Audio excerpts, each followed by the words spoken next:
Yan, hello po mga ka-viewers at magandang tanghali mga ka-viewers dahil tanghali na. So yan, at welcome back ulit sa aking channel mga ka-viewers. Ayan, so sa araw na to ay meron akong i-repair. So ito po mga ka-viewers oh. At ito po naman ay isang ano siya, Allen coin slot or window machine or Allen coin slot. Yan. So ito ginagamit nila ito sa ano mga ka-viewers, sa washing machine. Ayan. So reklamo ng may-ari sa akin dito ay wala daw siyang output na 220 dito. Yun. So ito kasi yung output niya na 220. So pero pag ipa-plug daw siya, mayroon naman itong display. Yan. At pag hinulugan nila ng 5 peso or 5 peso, itong kanyang timer ay nagsiselect din. So ibig sabihin okay yung kanyang okay yung kanyang pinaka-board nito, yung pinaka-control board. Yan, kasi may power siya mga ka-viewers. So ang problema lang ng may-ari ay wala ito dito, pinaka-output niya, wala siyang nilalabas na 220. So ito po yung ating i-repair ngayon mga ka-viewers, or i-repair po mga ka-viewers. Pero bago pa tayo mag-start dito, at sa mga baguhan pa lang na andito sa aking YouTube channel, so wag niyo pong kalimutang mag-subscribe mga ka-viewers, at paki-like yung ating video, at wag na rin kalimutang pindot yung bell button diyan at ilagay niyo sa all para mapulol pa ako para matik kayo ay ma-notify mga ka-viewers pag tuwing ako may upload or tuwing ako ay nag-upload ng bago. So start tayo dito mga ka-viewers ating sa aking repair. So ito, try natin siyang mga ka-viewers i-plug sa outlet. So ito po yung ating outlet. Medyo ma-exit pala itong aking aking extension. Ginamit ko kasi yung electric fan ko. So dito tayo sa isang extension, sa isang mga ka-viewers. So dito ako mag-plug sa isa. Yun, naka-plug na. So kung nakita nyo, yan mayroong power yung display. Ayan, yung clock display niya. So mayroon siyang power. Ngayon, pag hinuhulugan natin yan ng ito 5 peso. Tingnan nyo hulugan ko siya ng 5 peso. Kung nakita nyo, mayroon tayong 3 minutes, 2.5 na. So ngayon, check natin dito sa likod. Ito, tingnan natin kung mayroon bang output yan na 220 mga ka-viewers. Magdali tayo dahil 2 minutes lang yun. So naka-set natin sa yan, easy. Wala pa ata. Easy. So yan, naka-easy tayo mga ka-viewers. Pakita ko sa inyo yan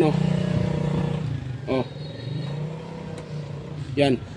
Minsan mayroon pala hindi mga ka-viewers mayroon, minsan wala. Yan wala mga ka-viewers, easy. Yan wala. So pag ganun mo, yan nagkakaroon siya ng 220. Yan. So ulitin ko mga ka-viewers. Yan wala mga ka-viewers So wala. Yan nagkaroon na naman siya ng 220. So ito po ang problema ng may-ari nito mga ka-viewers, dahil wala daw power. So siguro ito ay naglulos mga ka-viewers. Yan naglulos lang siya. So wala naman tayo nare-reading mga ka-viewers na 220. So ang problema niyan pag ganyan, sa kanyang baka dito yung may problema dahil naglulos nga siya. So tanggalin muna natin sa outlet, baka matudas tayo, gagawang na. Yan.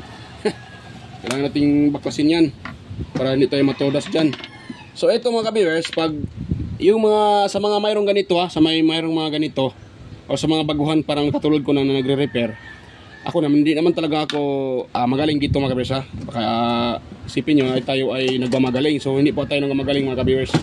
Yung akin tinuturo ko lang yung aking kunting experience or naano ko dito sa pagre-repair. So ayan, pag walang power to dito mga ka-viewers ito dito, pag walang nilalabas yan, tapos ito naman may power dito, so wag niyo pagdudahan yung yung mainboard niyan.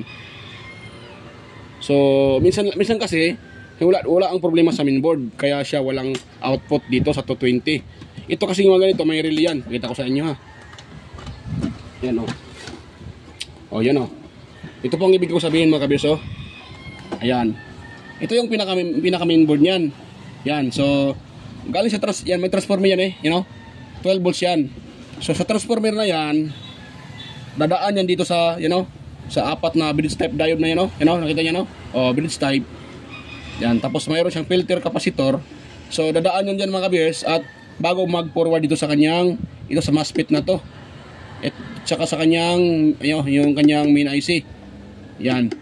So yan, bago papunta diyan, kaya nga mayroon to dito. So kung sakaling walang ilalabas to na ano mga kabiyers na 12 volts, so hindi talaga magpa-power, hindi din magbibigay ito ng output. Yan, ito. So hindi din ito magbibigay ng output dahil pag walang 12 volts na nakapasok dito papunta sa relay, itong relay na ito mga kabiyers, switch yan. Pag once yan po ay mayroong supply na 12 volts, automatic magdidikit yung contact. Yan, di ba? O yung contact point sa ilalim. Pag walang supply naman, bibitaw yan. So ngayon, pag walang supply na nakarating dito, ibig sabihin, naka-open yung contact na yon. So hindi talaga magbibigay ng output. Dahil yung contact na yon, pag nagko-contact yun mga kabiyers sa ilalim, ito yun, you know? Yan, kita niyan, yung dalawang yan. Pag nagko-contact yan, switch yan eh. So yung isang linya dito, dumadaan yan kada linya ng ng ating 220, yung line 1 at line 2. So pag once walang supply itong relay, bali yung line 1 at saka line 2, napuputol yan mga ka-viewers. Yan, napuputol yan. So pag may supply itong relay, nagko-contact yun, kaya nagkakaroon din ng supply yung 220 natin. So ngayon, minsan din mga ka-viewers, pag sira itong relay, ito atakin ko muna dahil ito ay insert lang. Yan o. Itong relay kasi na to ay ini-insert lang dito. So yan. Minsan kasi sa repair ko mga ka-viewers, minsan kasi nagre-repair ako dito, hindi ko na-upload dahil yung customer ay nakahaba-abang tapos nagmamadali. Kaya minsan hindi ko na-upload at binamadali nilang kunin. So ito, i-share ko sa inyo mga kabisa. Ito namang na to ay para lang po sa mga baguhan. So minsan, itong relay pag kahit mayroon pa yung 12 volts na papasok dito sa system, dito, kahit may galing sa binboard, galing dito, papunta dito itong wire na to, papunta sa itong socket na parang breaker. So kahit may 220 pa dyan, dito sa pinaka-input natin, pag sira itong relay, either yung contact niyan ay madumi, ano? Yun, diba? Yung parang washing din yan eh, may contact din sa ilalim. Pag once madumi din yan mga kabiyers, itong wire na to, ito at saka ito, so walang makakatawid dito na supply sa 220 natin. Dahil ito kasing dalawang to, ito yung ating coil. Yan, papunta sa coil yan. Ito mga kabiyers, so ito po yung ating coil. Yan. Tapos pag in dito sa ilalim mga kabiyers, yan. So ito ang pinaka-contact niyan. So ngayon, itong wire na to, itong itim, papunta yan, ito, yung nakita ba nyo? Itong wire na, itong itim na yan, papunta yan dito sa isang contact. So either dito at itong isang, ito normally close yan isa, yung normally close, ito normally open, kaya dito yan silang dalawa magka-partner. Maaring itong isang linya, tsaka ito isang linya din. Dalawang linya kasi, di ba? Neutral. Yan, so dalawang linya lang, line 1, line 2. So pag once wala itong supply, nagaganon yan. Yan, nag-open yan. Katulad yan, no? Oh, di ba? Open sila, oh. Oh, nag-open yan. Pero pag magkaroon ng supply, ito kasi dahil siya, windings. So magkakaroon din niya ng magnetic field. Kaya hihilain niya ito. At pag nahila niya ito parang na yan, no? Parang yero na yan. So magkakaroon ng magnetic field, hihilain yan. Kaya ito didikit dito. Ngayon, kung sakaling nag-iitim-itim yan dyan dahil sa carbon, ayan, kaya hindi nagkakaroon ito ng contact. Kaya minsan din, yun ang dahilan kaya walang output yung ating EC220. So ang gagawin nyo dyan mga kabiyers, ito may lock yan, no? I-open nyo lang yan, itong dito, tsaka dito, dyan, yan, i-open nyo lang yan mga kabiyers at hilain nyo, tapos linisan nyo yung contact, lihaan nyo lang ng pinong liha. Yan, pag natapos nyo yung maliha yon, matik na yan mga kabiyers, magkakaroon na yun ng contact. O minsan din, sunog itong dito mga kabiyers, so nasusunog yan. So hindi din makakaroon ng contact pag sunog ito, or either sira yung windings itong pinaka-windings ng ating relay. Pag yan po ay sunog or na-open, so wala ding output mga kabiyers yung ating relay. So kung wala itong output, hindi nagbigay ng output, wala ding output dito sa pinaka-output ng EC dito. So saan sila nagpa-plug. So wala din itong output. Pero sa sitwasyon na to mga ka-beavers, buo yan oh. Wala naman tayo nakikita dyan oh. Wala tayo nakikita na sunog or dito naman sa board, yan oh. Wala din naman tayo nakikitang sunog dyan. Yan. Dahil pag shorted po ito, pag shorted ito mga ka-beavers, mag-error itong system. So pag shorted yan, wala ding power. Walang makukuhang power dito. Yan. Ito, yan. Sana yan. Ito. Yan. Pag shorted yan dito, minsan magra-rattle din itong relay. Dahil yung supply dito ay minsan may problema dito sa kanyang dito sa pinaka-board niyan. Minsan ito magra-rattle din. Magluloko yung relay. Or kung ma-shorted, wala talaga walang power dito. Yan, walang display dyan. Or kung sira itong ating transformer, wala ding power. Yan, so or yung fuse dyan, ito, yung iba kasi nito ay may fuse, ito wala na eh. Yan oh, wala to siyang fuse. Itong ginagamit nila transformer na nilagyan ng fuse oh. Dinarekta na nila ito mga ka-viewers. Yan, so hindi nilagyan ng fuse. Nakadirekta na lang siya. Yan. Yung iba naman may fuse, kaya nagka-cut off yung fuse. So walang pumapasok dito sa transformer, kaya walang supply, walang power. So dito sa problema na to, so ulit natin ito mga ka-viewers dahil wala naman ditong problema. Maring dyan sa kanyang ang problema. Dyan sa may, yan, dito sa may natin, ito, yung single outlet, ito sa output nya. Maring dito ang nagka-problema mga ka-viewers ko. So i-open natin yan mga ka-viewers. Yan, kailangan na itong kasi kunin ng may-ari. So minamadali ko para maano nila to, magagamit nila mga ka-viewers. Yan, tingnan natin yung plug, baka na-i-plug natin, matutudas tayo dito. Ayun, so wala. Bro. Ayan. Sura TV. Palit na. Jaward. Ay, palit naman. Ha? Gati. So yan mga ka-viewers, dumating yung kasama ko. So backlight na na. Ada, ito na tao doon. Ako sa ningumanon. Dali lang mo ni. So yan mga ka-viewers, dito tayo sa kanyang output na AC. Sa single outlet dito.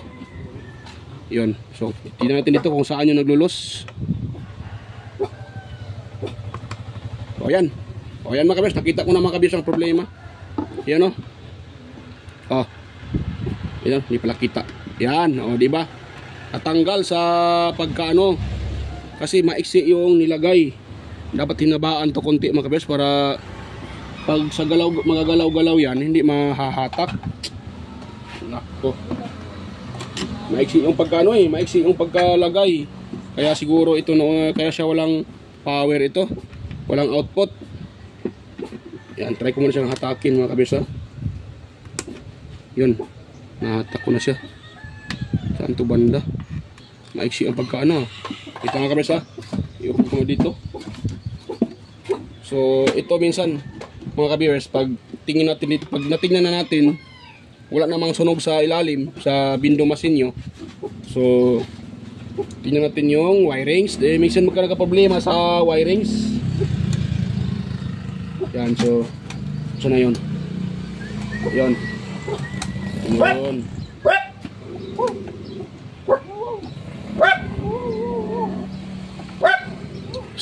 Ingay kong. Turong kong. Saba kong. Ayan, mga viewers, dito tayo. Huwag kang maingay kong. So, tignan natin sa mga viewers kung.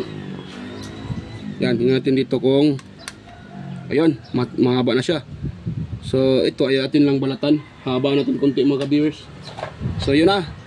Yung ito ang dahilan bakit siya nawala ng output. Dahil naglulos dito. So kaya sinasabi ng may-ari ay wala daw output yung kanyang So ito ang magandang repair mga viewers. Hindi tayo pinapahirapan. So ang kailangan ng talaga kunting busisi at troubleshoot. Yun ang importante mga ka-viewers. Ito, kahit ito lang ang problema, bibigyan kayo nito ng sakit sa ulo.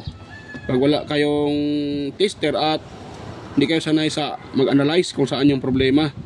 So pag hindi nyo alam kung saan i-tester, kung saan i-troubleshoot, so bibigyan talaga kayo ng sakit sa ulo. Kaya masasabi ko, importante talaga yung tester. Huwag tayong magmamayabang dahil yung mayroon akong hindi naman sa naninira sa kanila. Yung iba kasi nagmamayabang, hindi na daw kailangan ng tester. So kahit mag-repair sila, walang tester. Sige, repair kayo ng walang tester. Pero kahit gaano ang tawag dyan, kahit gaano nyo galing, kailangan nyo pa rin ng tester. Dahil yung tester, yan po ang daming mga technician, yan isa po yung natin, tawag dyan, kung wala yung tester mahirapan tayong mag-repair dahil nakasalalay sa tester yung ating pagre-repair. Paano nyo troubleshoot kung saan yung problema kung wala kayong tester? Yan. So kailangan talaga ng tester. So ito, katulad nito, kahit ganito lang ang problema, ito na natanggal sa connection, kung wala kayong nito, wala kayong tester at wala kayong kunting alam sa pag-troubleshoot, anak ko, bibigyan kayo ng problema nito at baka kalaunan ay sisirain nyo pa yung yung board dahil akalain nyo na board ang problema. Baka naman pinapabili nyo ng may-ari yung bagong board, hindi naman pala ang board ang nagka-problema. So kailangan ng tester para sa akin, hindi na ako nag troubleshoot ng dahil alam ko naman na pag ganito kasi minsan dito yan na nung nakita ko kasi wala naman siyang sunog. Yan. So pag walang sunog dito. So minsan din mga kabirsa, pag walang power, huwag kayo basta-basta magkakalikot. Kailangan nyo nang itest yung power cord. Minsan kasi sa power cord nagka-problema, kaya nawala ng power.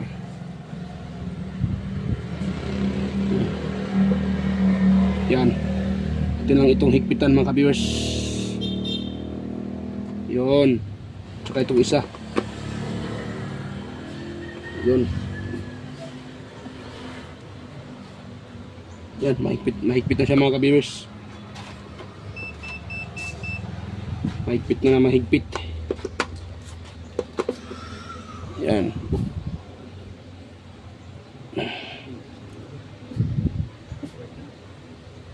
Yun. Pwede na yan. Ayan.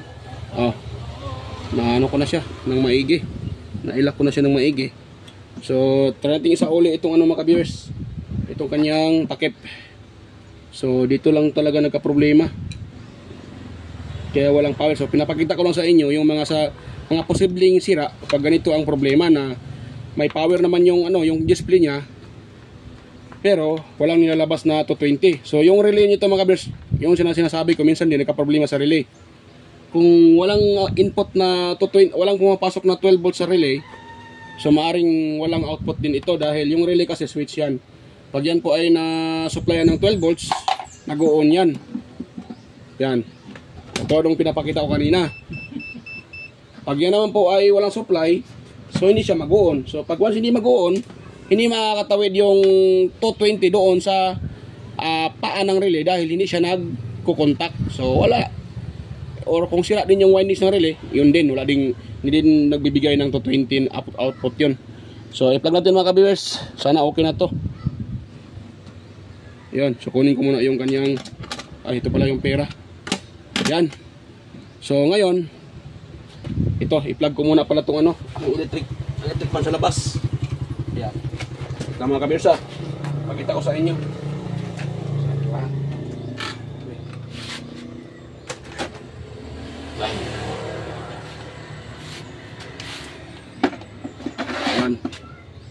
Yan, tingnan nyo yung electric fan.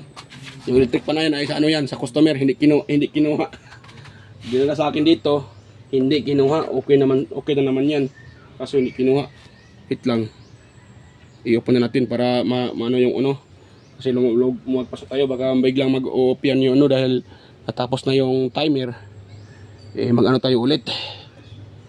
Yan. Hindi pala yung kinuha. Yan, nag-off na. So kung gusto ulit mga kabirsa, yun, O, 3 minutes. Wala pala. Wala pa nalagyan ng ano.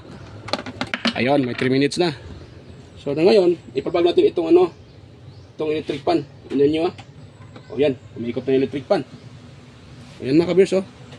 Ano lang kasimple. Yan o, ikot na yung aking electric pan. So, try kong ano uli ha. Itanggalin ulit ito naka-plug, ano. So, namatay yung electric pan, namatay din yung display. Ngayon, kukunin ko muna yung pera. Yan.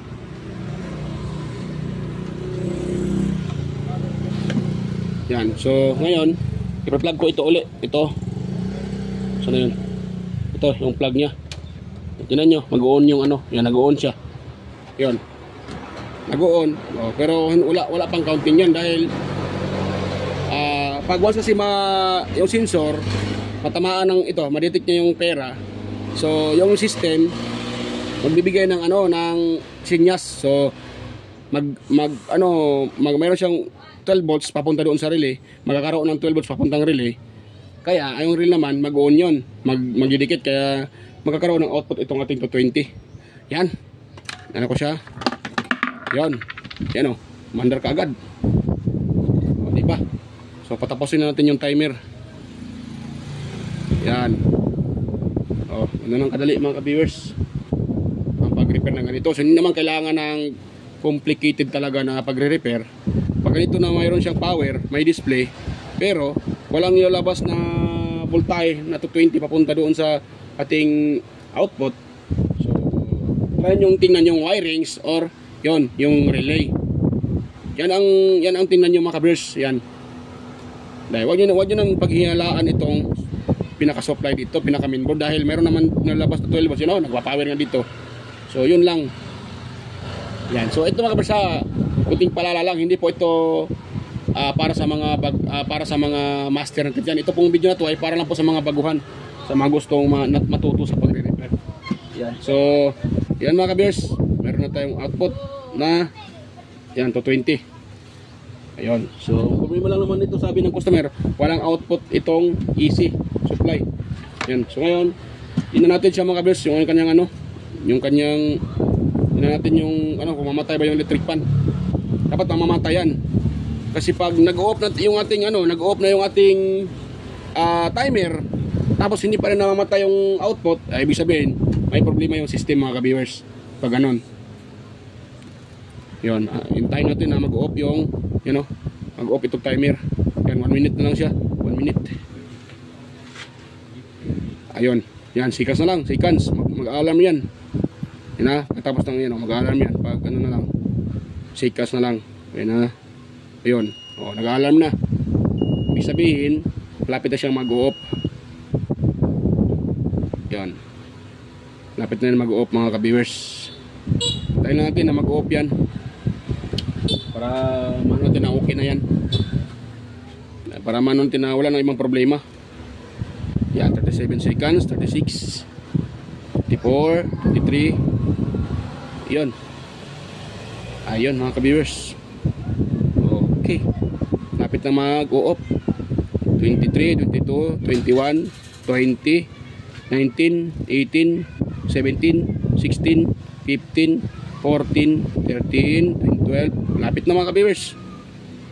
Pag nag-off tong timer, patay din yung supply. Ayun, nag-alarm siya ulit. Ibig sabihin, malapit na. Yan o. O yun, namatay na mga ka-viewers. So, patay na yun, wala nang time. Dahil naubos na yung time, namatay din yung output. Yan o, wala na ninamandar yung ating electric pan. So, okay na mga ka-viewers. So yan, bago pa pala ako mag-end mga ka-viewers, nakalimutan kong nakalimutan kong sa inyo, mag-shoutout mga ka-viewers. Ayan, meron tayong isa shoutout mga ka-viewers. Mag-shoutout tayo dahil nung nakaraang upload hindi ako nag-shoutout. So yan, mega shoutout sa mga mga aking mga subscribers, sa mga supporters ko dyan, sa mga sumusuporta at sumusubaybay sa aking mga upload, sa mga silent viewers dyan, organic viewers, ayan po. At sa lahat at aking mga kadikit din. Mega loud shoutout din pala kay Sir John Santiano. Yan, mega loud shoutout po Sir John sa inyong walang sawang suporta. Salamat po sir. Kay Sir Randy Trinidad.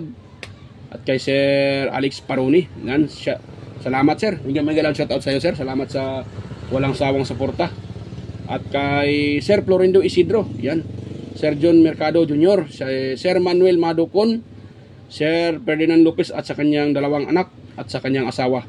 Ayan, magalang shoutout po sa inyong mag-ama, Lopez family.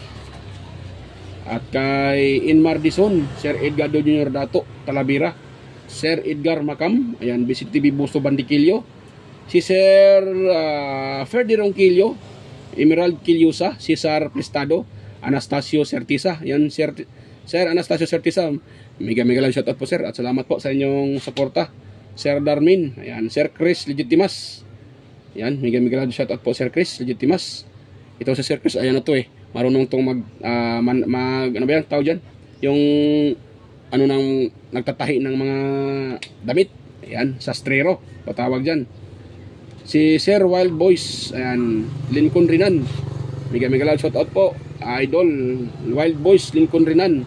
Si Sir Jeffrey Nobilias, ayan, magalang shoutout po Sir Jeffrey Nobilias. Ayan po. At kay ano din, kay Andy Rabino TV Tech, magalang shoutout po. Enting Butingting, Andy Rabino to Maya Vlogs, TLA Teacher, ayan, West Jojo Tech, Ricardo Bernardo, Fix and Review, John Petition, Ludo Tech TV, Rodolf Oy Studio, ayan, Tons by Vlog, Jimenez Iban Vlog, Philam Country Living, GeoGis TV, Horseshoe TV, White Fairy, Bullet Train Channel, JJ Edit Channel, Soktik TV, Kerry Mendoza Vlogger, Nelt Vlog, ayan, Idstick TV, GFC TV, John Taperla TV, ayan, magalang shoutout po sa iyo, Sir Idol, John Taperla TV, Maris Diaries, ayan, Kakay Vlogs, Music Hub, ayan, Inkin DIY PH, at kay sino pa yun? Sir Aguido Florence Jr. Halin, ayan, or aka Ballpen Teacher, vlogger ng Quezon City, ayan po. Len Abali Lifestyle, ito po si Sir Aguido ay isa po tong ano, teacher, ayan, at ito din si kaibigan Diyos, ayan, magalang shoutout kaibigan. Patuloy mo lang yung anong kaibigan, yung pagsasaliksik.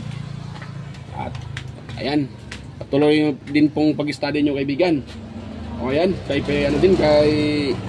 Rodchoy Fishing Adventure, ayan, amigos amigas, Mercy Wirham, Leotech, DJS Channel, Lex TV Official by, magalang shoutout by Lex TV Official, Heros Flores Mix Vlog, Iconic Insight and Beyond, Denlens TV Vlog, Nanatanan, Maskarang Vlogger Kuno, ayan, Aling Peps, Marco Francis 713 Mix Vlog, Podi Expert, Just Dado Vlog, Alin Mix Vlog, kay Goyets Kalikot, EQC TV, Kisnil Channel, Jinky Inok Vlog, GWG Ward, Teacher Chob.ph, Bitoy Malana, Darwin Tech, Farmer Boy TV, Roger Cedric, DJ Disquander, Ipras View, JJ Lin Mix TV, ayan, DJ MX Vlog, well, magalang sa ito pala idol, DJ MX Vlog, well, Mas Music Vlog, Master Jobs pa, Michael PBG Jackson, Michael Jackson, yan, PBG Blabber Pan, Kayari Vlogs, Atimers, Kakaaro Vlog, Lenil Jai Dubudiso, Nanay Ruby Channel, Danny TV Vlogs, Brother Joey Music, Simply CM, Rickman Vlog, ayan, magalang shoutout by Kui, ayan, Rickman Vlog. At sa lahat ng nanonood sa aking mga upload at sumusuporta, magalang shoutout po sa inyong lahat. So ayan mga ka-viewers, hanggang dito lang po yung ating video. At nung nakita nyo naman, okay na po yung ating ito, nire-repair na window machine or coin slot. So yan mga ka-viewers, so kung mayroon kayong nakuhang kunting ideya sa aking sinishare ngayon, sana mga ka-viewers, huwag niyong kalimutang i-subscribe yung aking channel at pakishare sa ating video kung inyong nagustuhan. At tigit sa lahat, huwag niyo rin kalimutang mag-subscribe at pinutin yung like button mga ka-viewers. So yan, bye bye po mga ka-viewers, at kita tayo ulit sa aking next na mga upload. So bye bye po.